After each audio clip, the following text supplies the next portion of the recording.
Pozdrav, evo nas u novom videu i naravno u ovom našem drugom serijalu pričamo, da kažemo, o rediteljima modernog vremena i rediteljima koji su možda i bliži svima vama koji pratite ovaj serijal.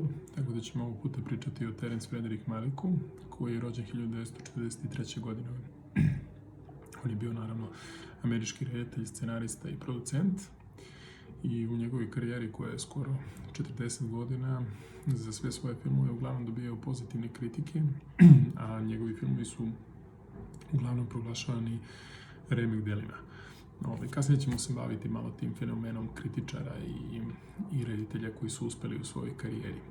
Do danas je, da kažem, zaradio više od 3 nominacije za prestižnu nagradu Oscar i na svom filmu Tanka crvena linija te drvo života, gde je proglašen za najboljeg reditelja, je možda pobrojao najviše priznanja. Osvojio naravno i nagradu Zlatni medved na 49. filmskom festivalu u Berlinu, čuvenom Berlinajeru, i to je naravno bilo za svoj film Tanka crvena linija, a 2011. godine na 64. filmskom festivalu u Cannesu njegov film Drvo života, Tree of Life, osvojio je nagradu za najbolji film i naravno osvaja samim tim i Zlatnu palmu. Kao što sam rekao, Terence Malick je rođen 1943. godine u Ottawi, to je država Illinois. Mislim da je grad Baco. Otac mu je bio Emil Malick, koji je inače bio geolog po profesiji i sin asirskog migranata iz Irena i majka Irena Malick. Baco, inače, zašto je Baco zanimljiv da je rođen Terence Malick? Zato što je mesto radnje njegovog filma Tree of Life u stvari smešteno baš u grad Baco. Terence Malick je, znači, od malena bio veoma uspešan u školi i tokom njegove čak i fakultete pogađao je razne škole. I prva škola u kojoj je išao je bio episkopalska škola St. Stephen u Austinu. Nakon toga studira na Harvardu i 1965. godine na Harvardu i diplomira sa najvećim mogućim ocenama. Nakon toga dobija čuvenu Rhodesovu stipendiju 1969. godine i može se reći da se njegov, da kažem, akademski život ne završava tu, da on odlazi nakon toga na poznati univerzitet MIT, Massachusetts Institute of Technology, i tu studira filozofiju. Istovremeno dok je student na MIT-u, on radi kao novinar i ono što je, recimo, manje poznato, da su brojni njegovi članci objavljeni u prestižnom časopisu Newsweek i New Yorker, naravno i u jednom od najpoznatijih američkih časopisa Life-u. Tako da je čak dobio i određene nagrade za te članke i proglašavan je jednim od najboljih novinara u to vreme. 1969. godine počinje njegova filmska karijera, on odlazi naravno u Los Angeles i počinje da studira na Američkom filmskom institutu. Kao što vidite, tokom njegove karijere dosta se usavršavao, dosta je studirao, dosta je ulagao u sebe u smislu znanja.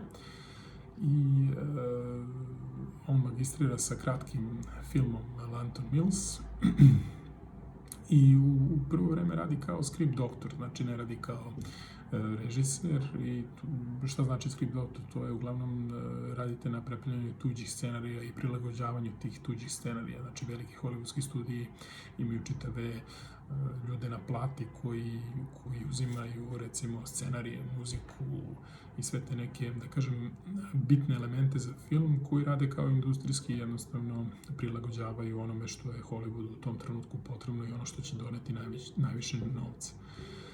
1972. u stvari on režira svoj prvi film i to je bio film Pustera.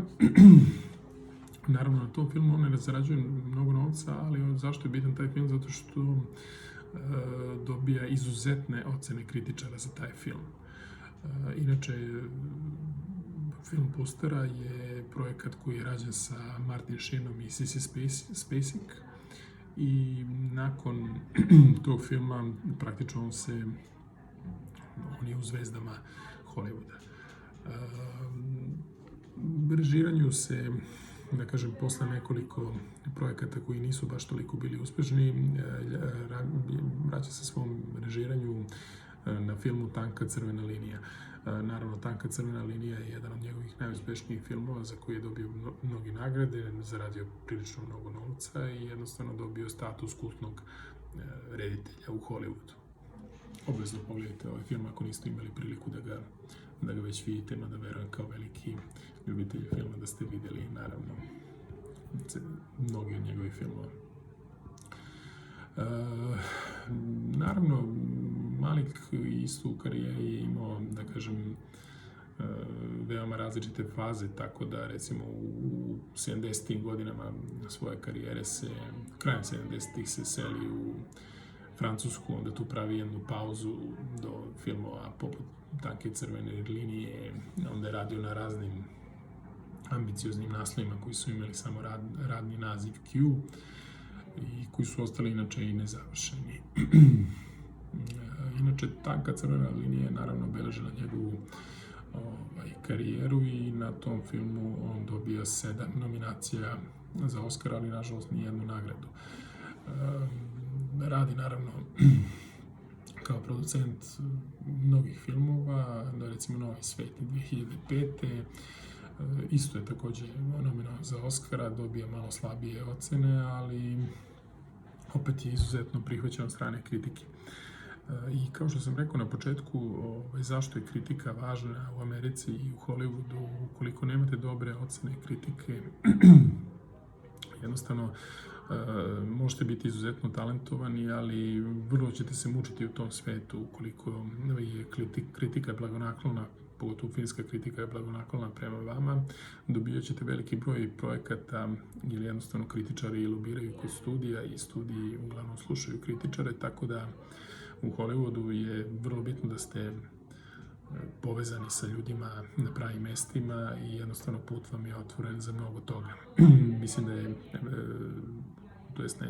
nego Terence Malick je pravi primer reditelja koji, da kažem, nije imao veliki broj filmova u karijeri, a opet je jednostavno svaki njegov projekat bio prihvaćen izuzetno i oko svakog projekta je dignuta velika pompa i jednostavno Hollywood je dobro odgovarao na njegove filmove.